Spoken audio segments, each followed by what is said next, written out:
Ketika di hari ini saya melihat ada polemik di tubuh pengurus besar Jam'iyah Nahdlatul Ulama, jujur wallahi tallahi billahi saya sangat kecewa sekali. Saya sangat kecewa sekali. Maka kemarin ketika saya ini didatangi oleh salah satu wartawan, lalu ditanyakan, "Gus, bagaimana tanggapan jenengan tentang pencopotan ketua PBNU oleh Syuriah?" Saya jawab, seharusnya yang dicopot bukan ketua PBNU-nya saja, tapi Rois Amnya juga harus dicopot, dan sekjennya Gus Ipul juga harus dicopot. Kenapa Gus demikian?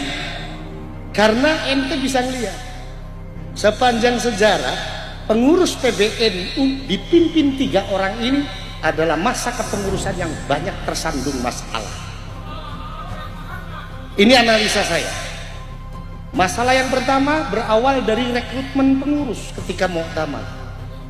Ketika PBNU, ketua PBNU mengambil salah seorang bendahara umum yang bernama Mardani Maming. Ini tidak jauh setelah dilantik menjadi bendahara umum, Mardani Maming dicokok oleh KPK karena kasus gratifikasi ketika dia menjabat sebagai Bupati Tanah Bumbu, yang kemudian itu mempermalukan NU. Dan yang lucunya ketika itu ketua PBNU memberikan konferensi pers, katanya bilang, "Saya mau memberikan bantuan hukum kepada Mardani Maming." Dalam hati saya ngomong, kok memberikan bantuan hukum? Apa kaitannya dengan PBNU? Mardani Maming ini ditangkap karena kasus gratifikasi tambang. Harusnya kalau ketua umum PBNU ini objektif, statementnya tidak seperti itu.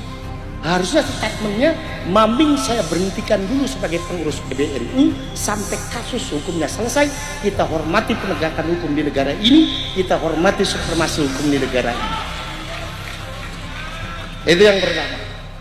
Yang kedua adalah kasus tentang pengelolaan tambang.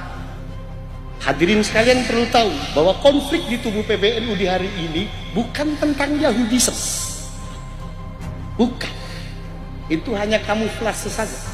Hakikatnya konfliknya adalah tentang pengelolaan tambang. Di mana di PBNU ini terjadi banyak faksi.